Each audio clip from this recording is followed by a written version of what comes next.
எரப்பழா அப்படிங்கிற கிராமத்துல பங்காரையான்னு வாழ்ந்துகிட்டு இருந்தாரு.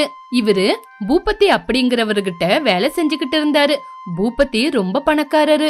எவ்வளோ காலத்துக்கு உக்காந்து சாப்பிடுற சொத்து இருக்கு. ஆனா கூட இன்னும் எப்படி பணம் சம்பாதிக்கிறதுன்னு யோசிச்சுக்கிட்டே இருப்பாரு. பூபதிக்கு நைட்ல தூக்கம்ன்றது வர்றதே இல்ல. ஒரு நாள் அவரு நைட்ல எந்திரிச்சு அந்த பக்கம் இந்த பக்கம் நடந்துகிட்டு இருந்தாரு. அப்போ தூக்கத்துல இருந்து எந்திரிச்ச கமலா அவரை பார்த்து, என்னங்க நைட்டு இவ்வளவு நேரம் ஆனாலும் தூங்காம நீங்க என்ன பண்ணிக்கிட்டு இருக்கீங்க? வாங்க வந்து தூங்குங்க. கமலா, உனக்கு தெரியும் தானே எனக்கு தூக்கம்னு வரவே மாட்டேங்குதுன்னு. என்ன ஜென்மத்துல என்ன பாவம் பண்ணேனோ என்னவோ, தூக்கம்ன்றது என்னோட கண்ணுக்கு வரவே மாட்டேங்குது. நீங்க தூங்குறதுக்கு முன்னாடி உங்க யோசனையெல்லாம் மூட்டை கட்டி வச்சா தூக்கம் தானா வரப்போகுது. அப்படி இல்ல கமலா, இந்த உலகமே அமைதியா தூங்கிக்கிட்டு இருக்கு. என்ன தவிர என்கிட்ட அளவுக்கு மீறின சொத்து இருக்கு. வீடு நிறைய வேலைக்காரங்க இருக்காங்க. பட்டணத்துல படிக்கிற 2 பொட்ட பசங்க இருக்காங்க. ஆனா கூட என் கண்ணுக்கு தூக்கம்ன்றது வரவே மாட்டேங்குது. பூபதிய பார்த்த உடனே கமலா ரொம்பவே கஷ்டப்பட்டா. நைட்டு முழுக்க பூபதி கிட்ட பேசிக்கிட்டே இருந்தா. இப்படி விடிஞ்சே போச்சு. விடிஞ்சதுக்கு அப்புறம் பூபதிய கூட்டிக்கிட்டு ஹாஸ்பிட்டலுக்கு போனா. சொல்லுங்க பூபதி ஐயா, உங்க பிரச்சனை என்ன? டாக்டர், எனக்கு என்ன பிரச்சனைனா தூங்கலான்னு பார்த்தா என் கண்ணுக்கு தூக்கம்ன்றதே வரமாட்டேங்குது. அதுதான் டாக்டர் என்னோட பிரச்சனை. அதை தவிர எந்த பிரச்சனையும் இல்ல. அப்படியா பூபதி ஐயா, உங்களுக்கு கொஞ்சம் செக்அப் பண்றேன். அந்த செக்அப் எல்லாம் பண்ணி முடிச்சதுக்கு அப்புறம் உங்களுக்கு என்ன பிரச்சனைன்னு சொல்றேன். அதுக்கப்புறம் நீங்க ரொம்ப அமைதியா இருப்பீங்க. கொஞ்ச நேரம் உட்காருங்க. டாக்டர் சொன்ன விஷயம் பூபதிக்கு ரொம்பவே சந்தோஷத்தை கொடுத்துச்சு. அந்த நாள் முழுக்க ரொம்ப சந்தோஷமா இருந்தாரு. நைட்டு கூட ரொம்ப சந்தோஷமா இருந்தாரு. அத பார்த்த கமலா, என்னங்க இன்னைக்கு ரொம்ப சந்தோஷமா இருக்கீங்க? என்ன விஷயம்? ஒண்ணு இல்ல கமலா, நாளைக்கு விடிஞ்ச உடனே நம்ம ஹாஸ்பிட்டலுக்கு போலாம். டாக்டர் என்னோட பிரச்சனை என்னன்னு சொல்றாங்களாம். நான் நாளையில இருந்து ரொம்ப நல்லா சந்தோஷமா தூங்கலாம். அன்னைக்கு நைட்டு பூபதி எப்ப விடியும், எப்ப டாக்டர் கிட்ட போலாம் அப்படின்னு காத்துக்கிட்டே இருந்தாரு. மறுநாள் பூபதி கமலாவை கூட்டிக்கிட்டு ஹாஸ்பிட்டலுக்கு போனாரு. வாங்க பூபதி ஐயா, உங்களுக்காக தான் காத்துக்கிட்டு இருக்கேன். டாக்டர், என்னோட பிரச்சனை என்னன்னு தெரிஞ்சிச்சா டாக்டர்? உங்களுக்கு எல்லா செக்கப்பும் பண்ணிருக்கேன் பூபதி ஐயா. ஆனா அதுல உங்களுக்கு எந்த பிரச்சனையும் இல்ல. ஆனா எதுக்குதான் உங்களுக்கு தூக்கம் வரலன்னு எனக்கு புரியவே மாட்டேங்குது அப்படின்னு டாக்டர் சொன்ன உடனே பூபதி ரொம்பவே கவலைப்பட்டாரு. பூபதி ஐயா, முதல்ல இந்த டேப்லெட்டை எடுத்துக்குங்க. அதுக்கப்புறம் உங்களுக்கு என்ன பிரச்சனைன்னு பார்க்கலாம். பூபதி ஐயா ரொம்ப கவலைப்பட்டுக்கிட்டு வீட்டுக்கு வந்தாரு. பூபதி ஐயா வாசல்ல கால் எடுத்து வச்ச உடனே அவங்க தோட்டத்து பக்கத்துல பங்காரையா நல்ல கொரட்டை விட்டுக்கிட்டு தூங்கிக்கிட்டு இருந்தான். அந்த சுத்து வட்டாரத்துல சத்தமாவே இருந்துச்சு. எல்லாரும் வேலை செஞ்சுக்கிட்டு இருந்தாங்க. இத பார்த்த பூபதி ஐயா, ஆமா, இந்த பங்காரையா இப்படி வெயில் அடிக்குது, அது மட்டும் இல்லாம அக்கம் பக்கம் இவ்வளோ சத்தங்க இருக்கு, இவனுக்கு மட்டும் எப்படி தூக்கம் வருது அப்படின்னு சொல்லி பங்காரையா கிட்ட போய், பங்காரையா, பங்காரையா எந்திரி அப்படின்னு கூப்பிட்டான். பூபதி ஐயாவோட குரல் கேட்ட உடனே பங்காரையா அடிச்சு புடிச்சு எந்திரிச்சு நின்னு, ஐயா ரொம்ப அசதியா இருந்துச்சுங்க ஐயா, அதனாலதான் தெரியாம தூங்கிட்டேன். அதெல்லாம் பரவாயில்ல பங்காரையா. ஆமா, இவ்வளோ வெயில் அடிக்குது, சத்தமா இருக்கு, உனக்கு எப்படி தூக்கம் வருது? அந்த கேள்வி பங்காரையாவுக்கு ரொம்ப விசித்திரமா இருந்துச்சு. ஐயா, நீங்க என்ன கேக்குறீங்கன்னு எனக்கு புரியல ஐயா, என்ன மன்னிச்சிருங்க ஐயா, இதுக்கப்புறம் தூங்கவே மாட்டேன். அப்படி இல்ல பங்காரையா. இப்படி பூபதி ஏதோ சொல்லணும்னு நினைச்சப்போ பங்காரையா மட்டும் பயந்துகிட்டே இருந்தாரு. இத பார்த்த பூபதி ஐயா பங்காரையா பயப்படுறான்னு எதுவுமே பேசாம அங்கிருந்து கிளம்பி போயிட்டாரு. அதுக்கப்புறம் பூபதி ஐயா பங்காரையாவ ஒரு பக்கம் கவனிச்சுக்கிட்டே இருந்தாரு. பங்காரையா அவருக்கு நேரம் கிடைக்கும் போதெல்லாம் பாட்டு பாடிக்கிட்டு ரொம்ப நல்லபடியா தூங்கிக்கிட்டு இருந்தாரு. பங்காரையா இவ்வளவு அமைதியா தூங்குறான்னா இதுக்கு காரணம் என்னவா இருக்கும்? இப்படி பூபதி எப்பவுமே அத பத்தியே யோசிச்சுக்கிட்டு இருந்தாரு. இத பார்த்த கமலா பூபதி ஐயாவோட பால்ய சிநேகிதனான ராஜுவுக்கு லெட்டர் போட்டாங்க. மறுநாளே ராஜலிங்கம் பூபதி வீட்டுக்கு வந்தாரு. இப்படி சொல்லிக்காம வந்த நண்பனை பார்த்து பூபதி ஐயாவுக்கு சந்தோஷம் ஆச்சரியமாச்சு. வா நண்பா வா, என்ன உடனே வந்திருக்க? உன்னை பார்த்த உடனே என் மனசுல இருக்கிற பாரம் எல்லாம் குறைஞ்ச மாதிரி இருக்கு. உன்னை பார்த்து சந்தோஷமா இருக்கு. அதுக்கு தானே நண்பனே நான் வந்திருக்கேன். இதுக்கு மேல உனக்கு நல்ல காலம்தான். அந்த நாள் முழுவதும் அவங்க 2 பேரும் சந்தோஷமா பேசிக்கிட்டு இருந்தாங்க. இப்படி நைட் ஆச்சு.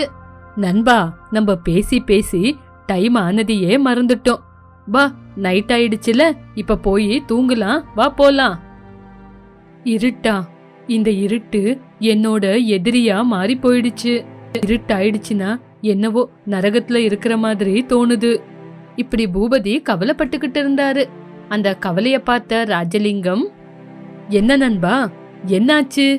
இருட்டானா? நீ எதுக்காக கவலைப்படுற? எல்லாருக்குமே நைட் ஆயிடுச்சுன்னா தூங்குவாங்க. பகலிடி வேலை செஞ்சதுக்கு அப்புறம் கொஞ்ச நேரம் உடம்புக்கு ஓய்வு கொடுக்கறது தான் இந்த ராத்திரி. ஆனா எனக்கு மட்டும் எவ்வளவுதான் முயற்சி பண்ணா கூட தூக்கன்றது வர்றதே இல்ல. எல்லா ராத்திரியும் எனக்கு சிவராத்திரி தான். இப்படி பூபதி அவனோட கஷ்டத்தை ராஜலிங்கத்துக்கிட்ட சொல்லிக்கிட்டு இருந்தான். ராஜலிங்கம் அவனோட கஷ்டத்தை காது கொடுத்து கேட்டான். என்கிட்ட வேலை செய்யற பங்காரையவ பார்த்தா எனக்கு ரொம்ப ஆச்சரியமா இருக்குப்பா. அவன் எவ்வளவு நல்லா தூங்குறான்னு தெரியுமா? என்கிட்ட அவன் வேலை செய்யறான். அவன் அவனோட குடும்பத்தை கூட பாக்குறது இல்ல. அப்படி இருக்கும்போது அவனுக்கு எப்படி அந்த மாதிரி அவ்வளவு நல்லா தூக்கம் வருது? இப்படி பூபதி பங்காரையாவோட தூக்கத்தை சொல்லி சொல்லி ராஜலிங்கத்துக்கும் தூக்கமே வராத மாதிரி செஞ்சிட்டான். மறுநாள் பங்காரையா காலையிலேயே சீக்கிரமா வேலைக்கு வந்து வேலையெல்லாம் செஞ்சு அதுக்கப்புறம் மத்தியானமா படுத்து தூங்குனான். பாத்தியா, அதோ அவன்தான் நான் நைட்டு சொன்னேனே பங்காரையா. எவ்வளோ நல்லா தூங்குறான்னு பாத்தியா? அப்போ ராஜலிங்கத்துக்கு பூபதிய பார்த்த உடனே அவனோட பிரச்சனை புரிஞ்சு போச்சு. ஆமாம் பூபதி, நீ சொன்னப்போ எனக்கு நம்ப முடியல. நிஜமாலுமே இந்த பங்காரையா ரொம்ப நல்ல படுத்து தூங்குறான். எனக்கு தெரிஞ்சு இவனுக்கு எந்த பிரச்சனையும் இல்லைன்னு நினைக்கிறேன். அதனாலதான் இவ்வளவு நல்லா படுத்து தூங்குறான். ஆமா ஆமா ராஜலிங்கம், நீ சொன்னது கூட உண்மைதான். பங்காரையாவுக்கு பிரச்சனைன்னு எதுவுமே இல்லைன்னு நினைக்கிறேன். அதுக்குதான் அவ்வளோ நல்லா தூங்கிக்கிட்டு இருக்கான். ஆமா, இவன் என்கிட்ட வேலை செய்யறான். இவனுக்கு எந்த பிரச்சனையும் இல்லாம இவன் எப்படி இருப்பான்? எனக்கு இது விசித்திரமா தான் தெரியுது. அந்த விசித்திரம் என்னன்னு நம்ம கூட தெரிஞ்சுக்கலாம் நண்பா. நம்ம இன்னைக்கு முழுக்க இந்த பங்காரையா என்ன வேலை செய்யறான்னு பாக்கலாம். அன்னைக்கு முழுக்க அவங்க 2 பேரும் பங்காரையா எங்கெங்க போறான் அவன் பின்னாடியே போய்கிட்டு இருந்தாங்க. பங்காரையா அவனோட வேலை முடிஞ்சதுக்கு அப்புறம் கொஞ்ச நேரம் அவனோட நண்பர்கள்கிட்ட போய் பேசி அதுக்கப்புறம் சாராய கடைக்கு போய் கொஞ்சமா குடிச்சு அதுக்கப்புறம் வீட்டுக்கு போனான். ராஜலிங்கம், இந்த பங்காரையா இவ்வளவு நல்லா தூங்குறதுக்கு இந்த சாராயம் ஒன்னும் காரணம் இல்லையே. பூபதி, சாராயம் குடிச்சா கசப்பா இருக்கும். அதை தவிர இதனால இவ்வளவு நல்லா தூக்கம் வராது. அவனை பாத்தியா, பகல் முழுக்க கூட தூங்குறான். ஆமா, ஆனா இந்த உண்மை நம்மளுக்கு எப்படி தெரியுது? பங்காரையா வீட்டுக்கு போனதுக்கு அப்புறம் பொண்டாட்டிக்கிட்ட உக்காந்து கொஞ்ச நேரம் பேசி அதுக்கப்புறமா சாப்பிட்டு படுத்து தூங்குனா. பாத்தியா ராஜலிங்கம், பங்காரையா எவ்வளவு நல்லா தூங்குறாருன்னு. பூபதி, நாளைக்கு பங்காரையா வேலைக்கு வந்ததுக்கு அப்புறம் அவங்களோட ரகசியம் என்னன்னு கேட்டு தெரிஞ்சுக்கலாம். இப்படி எப்ப விடியும் அப்படின்னு பூபதி ஐயா காத்துக்கிட்டு இருந்தாரு. காலையில ஆச்சு. பங்காரையா வேலைக்கு வந்தாரு. பூபதி, ராஜலிங்கம் 2 பேரும் பங்காரையா கிட்ட வந்தாங்க. பங்காரையா, ஐயா சொல்லுங்க ஐயா. எனக்கு ஒரு சந்தேகம் இருக்கு, நீதான் தீர்த்து வைக்கணும். ஐயா, நீங்க பெரியவரு, உங்களோட சந்தேகத்தை நான் எப்படி ஐயா தீர்த்து வைக்கிறது? நீதான் என்னோட சந்தேகத்தை தீர்த்து வைக்கணும். நீ எப்பவுமே எப்படி இவ்வளவு நல்லா தூங்குற? உனக்கு பிரச்சனை அப்படின்னு எதுவுமே இல்லையா பங்காரையா? எதுக்கு ஐயா என்கிட்ட பிரச்சனை இல்ல. நான் சம்பாதிக்கிறதே அவளுக்கே அவ்வளவுதான். என்னோட சம்பாத்தியம் எதுக்குமே பத்துறதில்ல. என் பையன் படிக்கிறதில்ல. இன்னும் அவன் வாழ்க்கை என்னன்னு யோசிக்குவேன். என் பொண்ணுக்கு கல்யாணம் ஆகல. எப்ப என் பொண்ணுக்கு கல்யாணம் ஆகும்னு யோசிப்பேன். பங்காரையா சொன்ன வார்த்தையை கேட்டு பூபதி ரொம்பவே ஆச்சரியப்பட்டாரு. அப்போ இவ்வளோ பிரச்சனைய வச்சுக்கிட்டு எப்படி பங்காரையா நீங்க இவ்வளவு நல்லா தூங்குறீங்க? ஐயா, இந்த பிரச்சனைய ஒரு நாள் இல்லைன்னா ஒரு நாள் நான் தீர்த்துருவேன். என்னோட உயிர் இருக்கிற வரைக்கும் நான் இந்த பிரச்சனைங்க கூட போராடுவேன். எனக்கு எவ்வளோ பிரச்சனை இருந்தாலும் அது என்னோட கடமை அப்படின்னு தான் நான் யோசிப்பேன். அந்த விஷயம் பூபதிக்கு புரியல. அப்ப ராஜலிங்கம் அந்த விஷயத்த பூபதிக்கு சொல்ல ஆரம்பிச்சாரு. பூபதி, உங்ககிட்ட எவ்வளவோ சொத்து இருந்தாலும் உனக்கு இன்னும் சம்பாதிக்கணும்னு தோணுது. நாளைக்கு என்ன ஆகுமோன்னு சந்தேகத்தோட தான் நீ வாழ்ற. ஆனா பங்காரையா அப்படி இல்ல. பிரச்சனைய நான் எப்படி வேணா தீத்துருவேன்னு யோசிக்கிறாரு. அதுக்குதான் அவரு அவ்வளோ அமைதியா தூங்குறாரு. ஆனா நீ இவ்வளவே பணம் இருந்தா கூட நாளைக்கு என்ன ஆகுமோன்னு கவலைப்பட்டுக்கிட்டே இருக்க. அதுக்குதான் தூக்க வரல இப்படின்னு சொன்ன உடனே பூபதிக்கு தன்னோட பிரச்சனை என்னன்னு புரிஞ்சிச்சு. அன்னையில இருந்து முன்னாடி என்னன்ற பயத்தை விட்டுட்டாரு. அதுக்கப்புறம் அன்னையில இருந்து ரொம்ப நல்லா தூங்க ஆரம்பிச்சாரு பூபதி. இதுதான் இன்னையோட கதை. மறுபடியும் இன்னொரு கதையோட சந்திக்கலாம். வெங்கடாபுரம் கிராமத்துல இருக்கிற தர்மனுக்கு ஆத்தங்கரைக்கு பக்கத்துல ஒரு 5 ஏக்கர் நிலம் இருந்தது. தர்மனோட 5 ஏக்கர் நிலத்துக்கு பக்கத்துல பீமனுக்கு 1 ஏக்கர் நிலம் இருந்தது. ஆனா பீம ரொம்ப புத்திசாலி. இந்த வருஷம் ஆறுல தண்ணி கம்மியா தான் ஓடுது. அதனால இந்த வருஷம் அந்த தர்ம அவனுடைய 5 ஏக்கர் நிலத்துல விவசாயம் பண்றேன்னு நினைச்சான்னா என் வயலுக்கு தண்ணி பத்தாம போயிடும். இதனால விளைச்சலும் சரியா இருக்காது. எனக்கு பெரிய நஷ்டம் ஏற்படும். எதையாவது பண்ணி அந்த தர்மனை விவசாயம் செய்ய விடாம பாத்துக்கணும். என்ன பண்றது? இப்படி யோசிச்சுக்கிட்டு இருக்கும்போது பீமனுக்கு ஒரு நல்ல யோசனை வந்தது. யோசனை வந்த உடனேயே பீமன் தர்மன் கிட்ட போனான். தர்ம பீமனை பார்த்து, என்ன பீமா, இந்த பக்கம் எல்லாம் சௌக்கியம் தானே? எல்லாம் சௌக்கியம்தான். உங்ககிட்ட ஒரு விஷயம் சொல்லலான்னு வந்தேன். என்ன விஷயம்? அது என்னன்னா, நான் சொல்ற விஷயத்த நீங்க யார்கிட்டயும் சொல்லலைன்னா நான் சொல்றேன். சொல்லு பீமா, நான் யார்கிட்டயும் சொல்ல மாட்டேன். ஐயா, நீங்க என் நிலத்துக்கு பக்கத்துல 5 ஏக்கர் நிலத்துக்கு சொந்தக்காரர். அதான் நீங்க நஷ்டப்படுறதை என்னால பார்க்க முடியாது. என்னது, எனக்கு நஷ்டமா? எப்படி, எதனால? அது எனக்கு புரியுற மாதிரி கொஞ்சம் சொல்ல. ஐயா, நீங்க நம்ம ஆறுல ஓடுற தண்ணிய பாத்தீங்களா? அது ரொம்ப வத்தி போய் கிடக்குது. அது இல்லாம இப்போ வெயில் காலம், மழையே இல்லை. நீங்க கூட உங்களுடைய 5 ஏக்கர்ல புதுசா பயிரிட போறீங்கன்னு கேள்விப்பட்டேன். ஐயா, இப்போ நீங்க விவசாயம் பண்ணீங்கன்னா தண்ணி பத்தாம உங்க பயிர்கள் எல்லாம் வாடி போயிடும். அப்படியா? நீ உண்மையா சொல்ற? நம்ம ஆறுல தண்ணி கம்மியா ஓடுதா? ஆமாங்க ஐயா. அதனாலதான் இந்த வருஷம் நீங்க விவசாயம் பண்ணாதீங்க. உங்களுடைய முதலீட்டு பணமாவது மிச்சமாகும் இல்ல? இப்படி பீமன் விரிச்ச வலையில சிக்கிக்கிட்டான் தர்ம. பாவம் தர்ம, பீமனுக்கு இருக்கிற சாமர்த்தியம் அவனுக்கு இல்ல. மத்தவங்க சொல்றத கண்ணை மூடிக்கிட்டு நம்பிடுவான். அதனால பீமன் சொன்னத நம்பி, பீமா, எவ்வளவு நல்ல வேலையை பார்த்திருக்க நீ. நீ மட்டும் இப்ப வந்து இதை சொல்லாம இருந்திருந்தா எனக்கு மிகப்பெரிய நஷ்டம் ஏற்பட்டிருக்கும். ஐயா, கடைசியா ஒன்னு சொல்றேங்க ஐயா.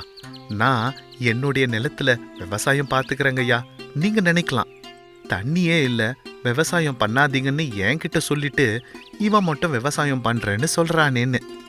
ஆனா என்ன பண்றதுங்க ஐயா, எங்களை மாதிரி ஆட்களுக்கெல்லாம் இதுல வர வருமானத்தை வச்சுதான் ஒருவேளை சாப்பாடே சாப்பிட முடியும். இல்லைன்னா எங்களுக்கு வாழ்க்கையே இல்லைங்க ஐயா. அதனால தாங்க ஐயா, நீங்க திரும்ப தப்பா எதுவும் நினைக்காதீங்க. இப்படி தர்மன் கிட்ட சொன்னான். பீமனோட நாடகத்தை நிஜம்னு நம்பின தர்ம, ஐயோ, நான் அப்படிலாம் நினைக்கல பீமா. அதனால என்ன, நான் எப்படியும் என்னோட நிலத்துல விவசாயம் பண்ண போறதில்ல. வேணும்னா நீ அதுல கூட கொஞ்சம் விவசாயம் பண்ணிக்கோ. பாவம், வர வருஷம் இன்னும் எப்படி இருக்கும்னு நமக்கு தெரியல. ஆஹா, என்ன ஒரு பெரிய மனசுங்க ஐயா உங்களுக்கு. அதனாலதான் உங்களை பெரியவங்கன்னு சொல்றோம்.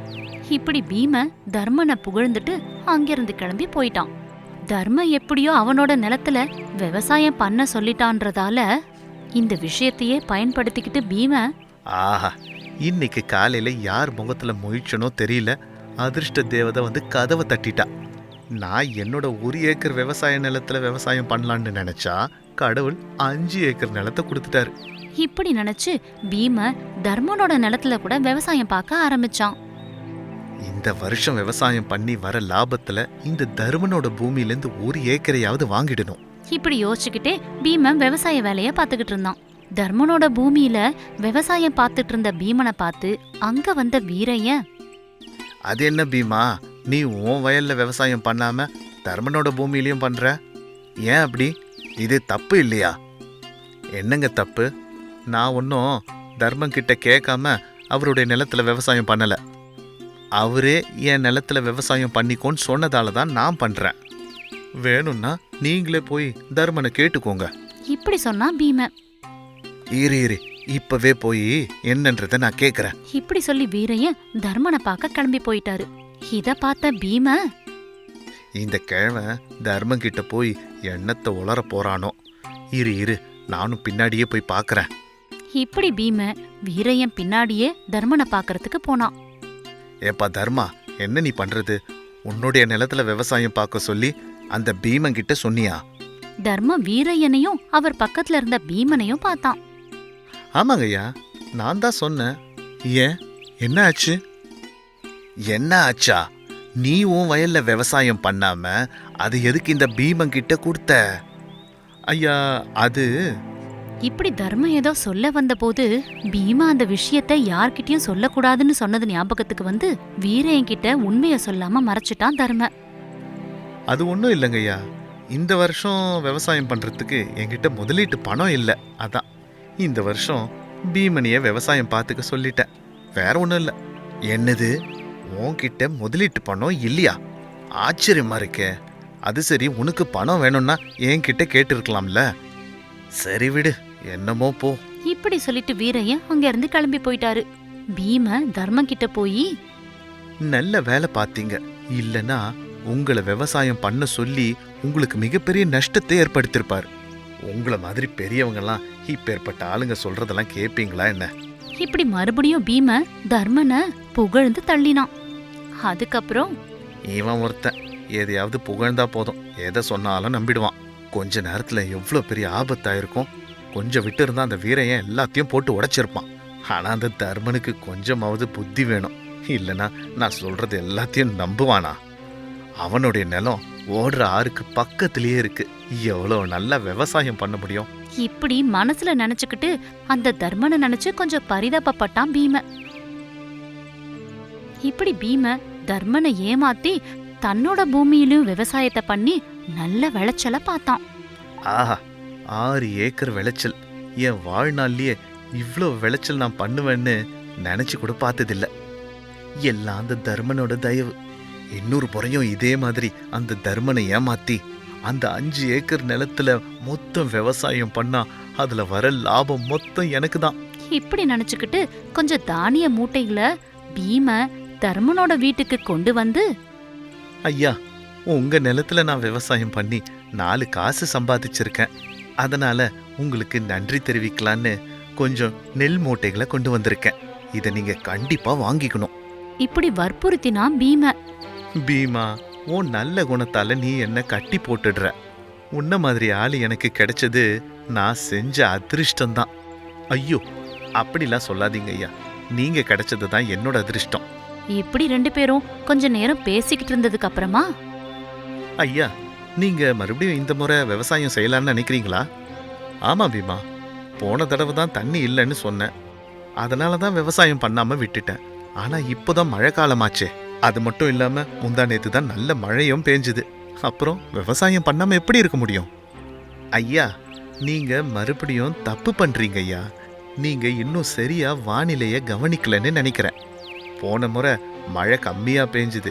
அது மட்டும் இல்லாம நல்ல வெயில் அடிச்சுது. அதனாலேயே இயற்கையில கொஞ்சம் மாற்றம் ஏற்பட்டு இந்த முறை பயங்கர மழை பெய்யுமா. நீங்க இந்த முறையும் விவசாயம் பண்ணீங்கன்னா விளைச்சல் எல்லாம் மழை தண்ணியில அடிச்சுட்டு போகும். உங்களுடைய முதலீடும் மோசமா போகும், உங்களுடைய உழைப்பும் வீணா போகும். அப்படியா பீமா? எனக்கு இந்த விஷயம் தெரியாமையே போயிடுச்சே. என் கூட உன்ன மாதிரி ஒரு ஆள் எப்பவுமே இருந்தா ரொம்ப நல்லா இருக்கும்.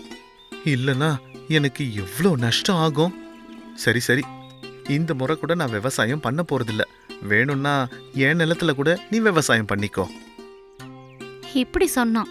இப்படி சொல்லுவான்னு காத்துக்கிட்டு இருந்த பீம அதை கேட்டு ரொம்ப சந்தோஷப்பட்டான். சரிங்க ஐயா, உங்க உதவியை நான் என்னைக்குமே மறக்க மாட்டேன். உங்களை மாதிரி பெரிய ஆளுங்க 100 வருஷம் வாழணுங்க ஐயா.